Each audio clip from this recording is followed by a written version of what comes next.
And welcome back. So we're here again with Josh, and we want to talk about some exciting news that we have. I guess we all knew it, but it is something that we have looked into, and it is true. Edmonton is actually Canada's most affordable city. So we're doing what we usually do here on Wednesdays. We're updating you, giving you some new data to digest, and today it's about this. Is Edmonton Canada's most affordable city? So there's lots of newspaper articles that are telling us this. There's a population explosion coming in Canada, and we're not going to be able to handle the housing. There's not enough housing for the new buyers. Is this true? In our own experience with my buyers, this is true. There is not enough affordable housing for our buyers. A lot of times our buyers' expectations are a little bit too high and they don't understand that maybe we have to settle for a little bit less for our first property until we can buy our second one. But is that the only thing that is creating a problem for us here with our buyers here in Edmonton? Does interest actually play a factor in this? So we're joined here with Josh, and maybe you can shed a little bit of light on interest and affordability within our housing crisis here in Edmonton. No, well, thank you, Jay. It's good to see you again as well.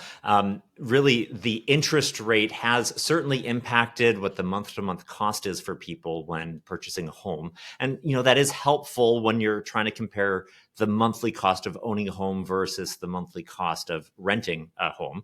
But it doesn't really make a big difference to the housing crisis per se.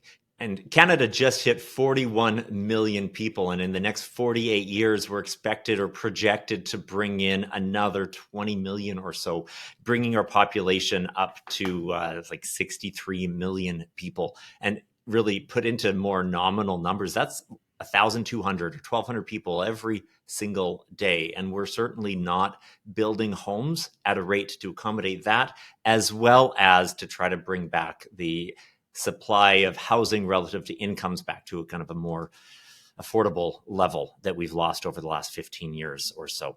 But yeah, it's not just the interest rates, right? Interest rates impact the payment, but let's take a look at income relative to prices of homes, because whenever we're talking about home affordability, there's only two cities in Canada that made the list of housing affordability in the world. Edmonton clocking in at number 5 globally of like 100 cities. And if we compare Edmonton to the other major cities around Canada, Calgary, of course, being the other large city in the same province as us, and then we have to the west, Vancouver. Back east, we have Toronto, and I included Ottawa on the list here, even though I don't think it's quite at 1 million people yet. And then there's Montreal, our French friends to the east there, but a very big metropolitan area as well. Edmonton is the only one where the cost of housing is under 4 times the income. What I did is I took a look at the average price in May of 2024 and compared that to the average income from 2023 per person, and we assumed 2 incomes per family or per home.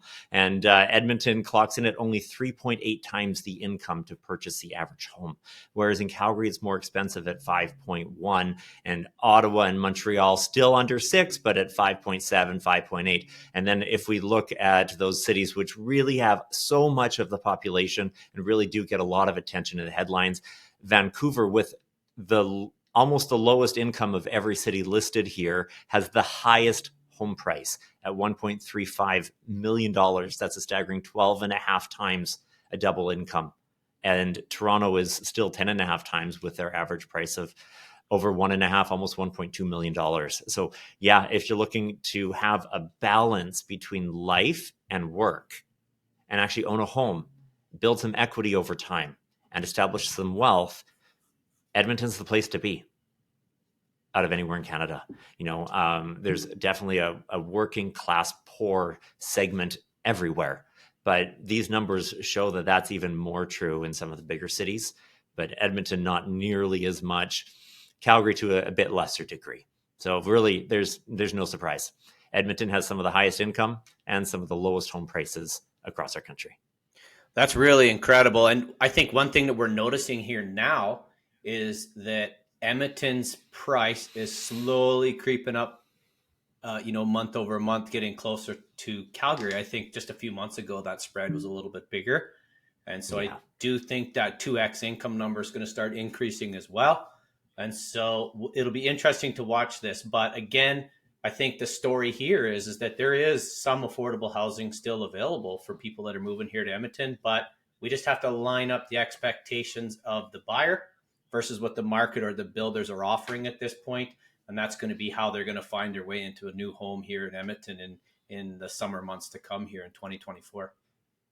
Yeah. And in many ways, it's almost better to get into the market with something that's good enough.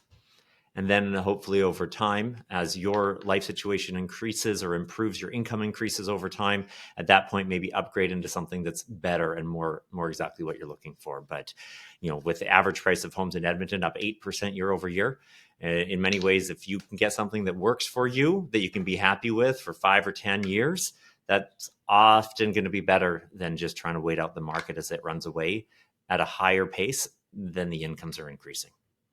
Yeah, I agree So 100%.